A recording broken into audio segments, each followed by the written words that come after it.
Commissioner, I present to you your 103rd Vermont Correctional Academy. 103rd, integrity, honor, pride. Class, take seats.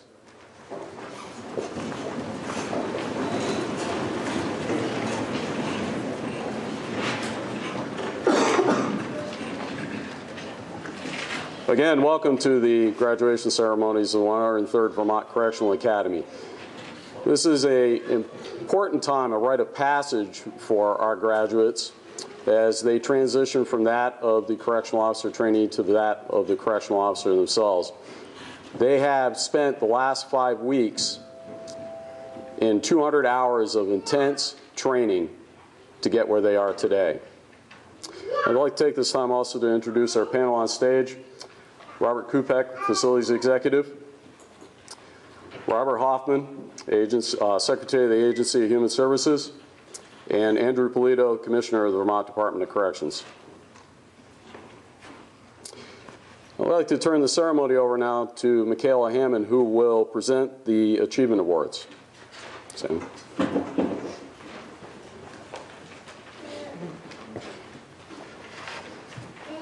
Good morning. At every correctional graduation, we like to recognize people for their academic performance. Can I have Mr. Boulay and Ms. Small please come up?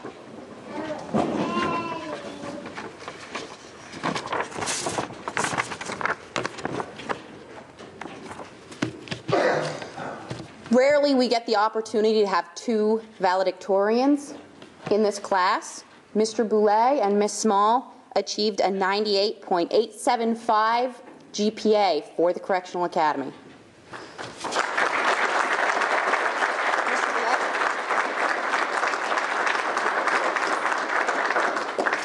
Ms. Small? Thank you very much. Congratulations.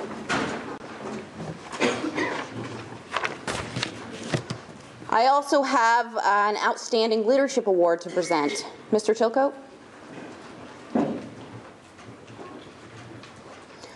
I'm not sure everyone in this room is aware, but most of the higher ranks of corrections is filled with people who began their careers in corrections as line staff, as correctional officers, temporary CO1s, and worked their way up.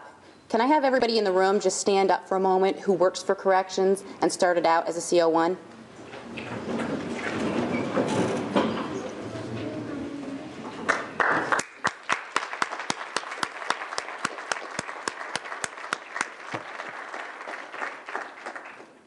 Thank you. Mr. Chilcote has demonstrated many of the qualities that we look for in our leadership, and we hope to see him work his way up through the ranks in the future.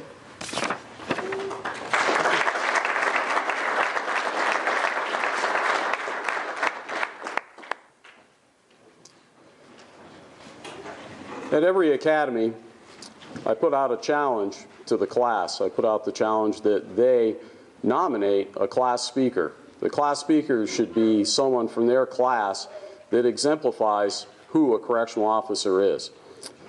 And without a doubt, it being a unanimous nomination from the class and the academy staff wholeheartedly agreeing, I present to you Stephanie Small, class speaker.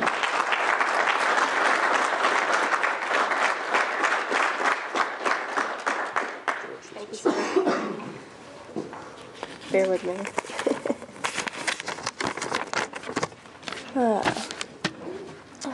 First off, the class would like to say thank you to all the Academy faculty for the ongoing support.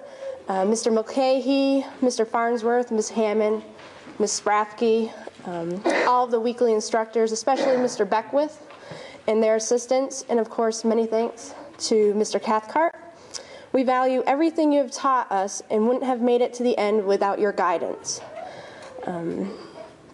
I want to say thank you to the 103rd for nominating me as our class speaker. Over the past weekend, as I attempted to write this speech, it occurred that I had never written a speech before. It takes a lot of thinking and is very time consuming. But with all that thinking, it occurred that our class is not made up of just valedictorians, a class leader, or a class speaker.